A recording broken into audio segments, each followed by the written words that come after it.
Hi, everybody, and thank you for joining us. I am Nick Sheist, and you may remember me from the Sheist podcast and Bad Movies We Love. And I'm Seth Vargas of the Movie Friends podcast. And we decided to join forces, a team up, if you will, because X-Men 97 was so good, we just couldn't help ourselves. That's right. So join us as we discuss our personal history with the comics, the films, and the collectible trading cards of the X-Men universe. And, of course, the catalyst for it all, X-Men 97. To me, my ex-friends. It's good to see you, buddy. I'm glad we're getting together to finally get the ball rolling on X-Friends. Very, very exciting. You know, I feel like a resurrected Hugh Jackman coming back for one last rodeo.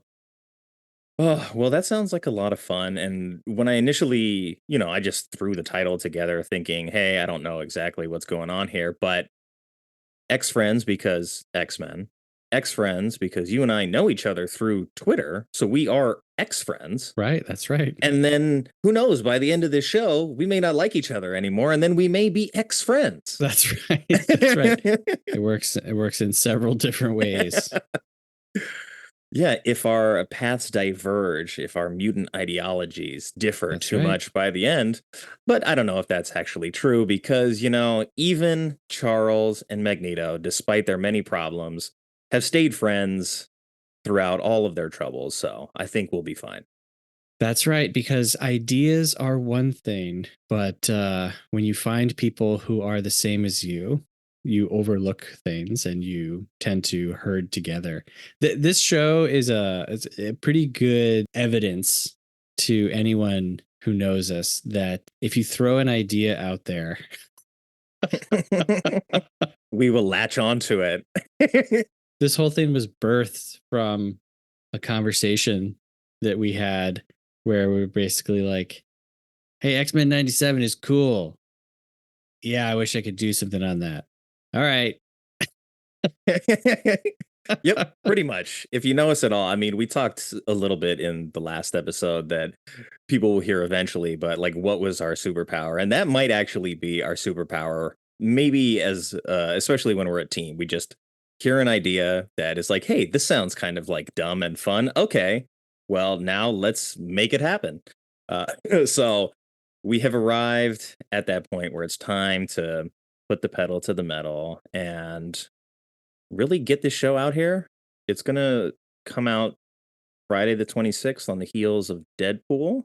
So I don't even know if I'm going to keep this part in the trailer by the time that we get to releasing it, but I am looking forward to diving into things. We're maybe even going to cover a little bit more than just X-Men 97, the show. I might have a little ace up my sleeve in terms of little surprises for people at the end of our season 1 run here. Very Gambit of you. Very much Gambit of me. Hopefully, I don't die in a blaze of glory. But if I do, then I want to go out like Gambit. That's right. That's right. That's right. It's exciting when something comes along that is actually good quality that everyone can kind of agree on. So many times I find myself on the outside looking in on people who are very excited about something.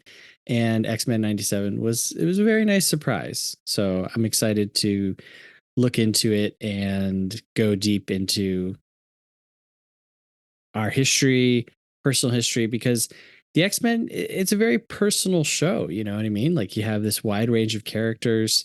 You have a lot of real life application to the things that they're going through. And yeah, it's good discussion material.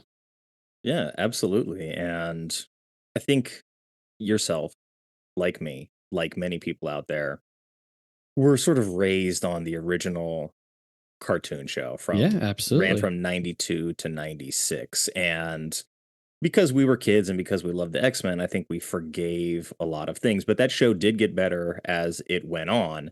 And, I was 12 in 1996. So I was like starting to phase out of X-Men in general for a little bit before jumping back into it later. But you know, we all kind of maybe moved away from it, and we needed space from the show to let it mature and to become this thing that it did that connected with so many people for so many different reasons. And like a lot of things that sort of are nostalgia bait, which a little bit of this show is because they know their Absolutely. core Yeah. audience, but a lot of those things don't deliver in the way that X-Men did. They simply take the nostalgia at face value, they take the low-hanging fruit and cash it in, rather than actually using the nostalgia to make something bigger and better and newer and more relevant to the Yeah. time that it's coming out. So, Yeah.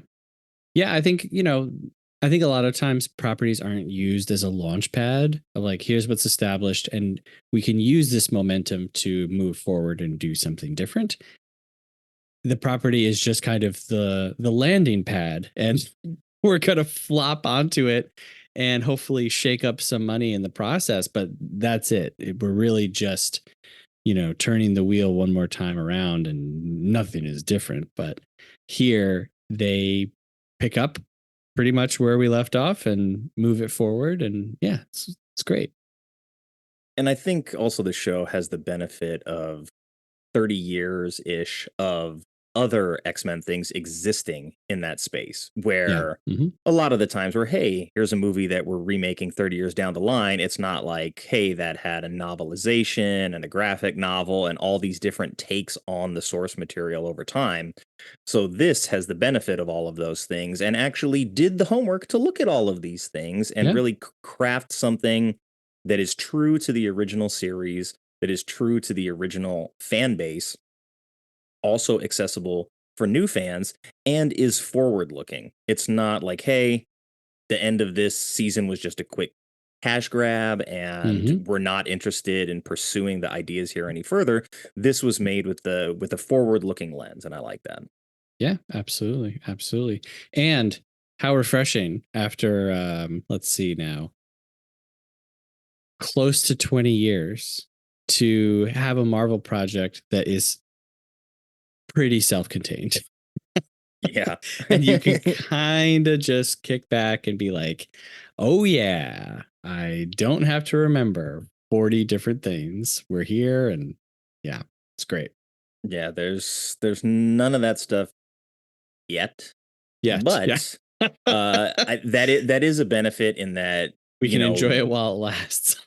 yeah, and I think also like it rewards long-term fans, but Mhm. also, I mean, you watch this with your kids. If you sit down and put your kid in front of this, they don't need to have watched X-Men 92 Sure. through 96. They don't need to have watched the X-Men movies. They don't need to have been plugged into all of the MCU films either. Yep. You can just put it on and they can learn like we did back then that hey, this is what it's going to be and that's all you need to know is what's in front of Yeah. you. Yeah. It's great. Cool. Well, I look forward to continuing this journey with you, my friend. And by the end of it, we'll find out who is Professor X and who is Magneto. I mean, I think you and I already both know if we had to pin it down who's who, but Oh, we'll see. wow. I don't know if I know. Maybe that makes me one of them.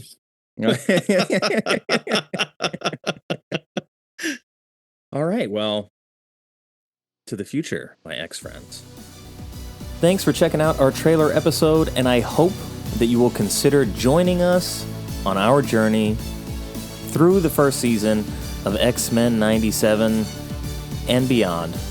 If you want to get in touch with Seth or myself, I'm going to put all of our information up in the show notes for you.